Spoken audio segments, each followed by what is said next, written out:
the report that Jeff Hardy has been diagnosed with COVID, and so he's on quarantine now.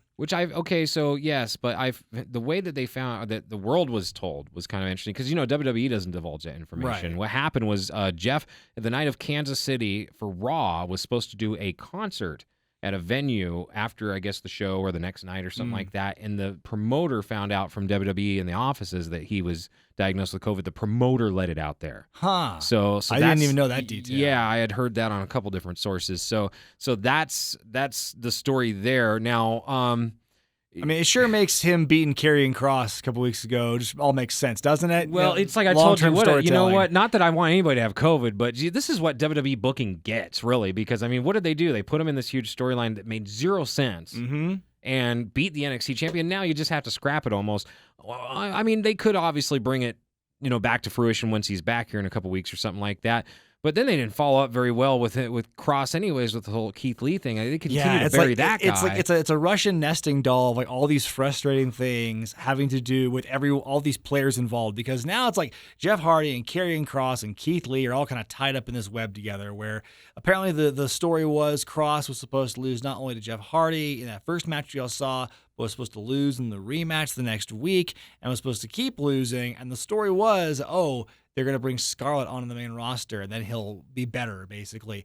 But if that's the case, if that's the story they're going to do, why did you separate the two of them to begin with? Because they're already working together in NXT. Right, yes. Why not keep them as a package deal on Raw? And here's another thing that's really weird to me. They're still, they're on the main roster, they're recognizing him as the NXT champion. Mm-hmm. So it's not like they're bringing up this new guy who's unknown. He doesn't, the dude's showing up. It's like an indie guy on a belt. Like how they treated Dewdrop, for example, when she debuted. Because they're like, who's this person on our own programming? But now they are quick to tell you and remind you just how often that Karrion Kross is on NXT. He's an NXT boy. He's the champion. Wow, you're just going to see him every Wednesday. Here he loses to Jeff Hardy. But he does get his win back against Keith Lee the next week, which, good for Karrion. Good to see that they're doing what he should have done in the beginning. But then you've got Keith Lee, who's been gone for months, and he loses 2 matches in a row that he didn't need to be in. Zelina Vega's lost 2 matches now too in a row. I know. If you're going to bring Keith Lee back, put him in matches where he can look good and win, not just look good and also lose. Right. The whole thing is very interesting to me. So let's talk about this right now. We saw the tweet from Keith Lee. Mr. Lee, who said, yes. Yeah, he said in the next 2 weeks he's going to tell his story. There was some other tweet, I guess, that was released right before that he deleted. I don't know exactly what it said. Yeah, it was something about a deleted tweet. But the whole thing where he's going to tell his story, like, okay, sure, I'll believe it when I see it. I don't know if this is part of an angle or what. 2 weeks is a very specific time to be, promoting this sort of thing. Right. He's got to work really hard in the Notes app to get just the verbiage right, I guess. It shouldn't be this difficult, to make wrestlers look good and not have them lose and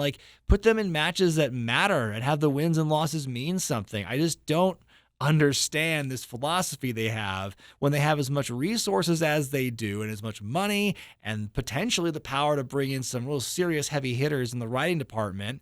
But it's instead we're just going to throw shit at the wall and see what sticks like we've been doing for the last 10 years. Right. Hey, welcome to WWE's world. Right. Karrion was apparently supposed to lose 2 in a row, which would have prompted Scarlett coming back. Do you need that? Do you need him to lose a bunch before he gets his mojo? You can't just have him kind of do something similar to what he was doing in NXT before that? And does Keith Lee need to lose a whole bunch of times before he has some revelation of a promo where he's I'm taking a stand?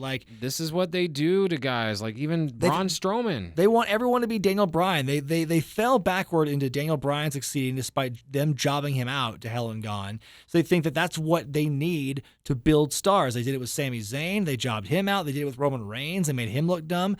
They've done it with so many people who just aren't the kind of characters who just lose all the time. Why do you do that when you could build them up in this organic way by having them win? Because you want winners. Right. Winning.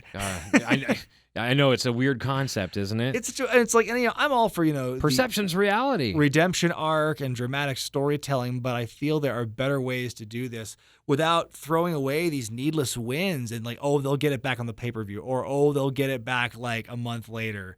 And it just keeps this whole back and forth. That's why it's so frustrating to watch, because you can watch an episode of Raw from 3 weeks ago or 3 months ago or 3 days ago, and they all kind of feel the same, just in the way and that's a whole other discussion, but it's just also frustrating and cyclical.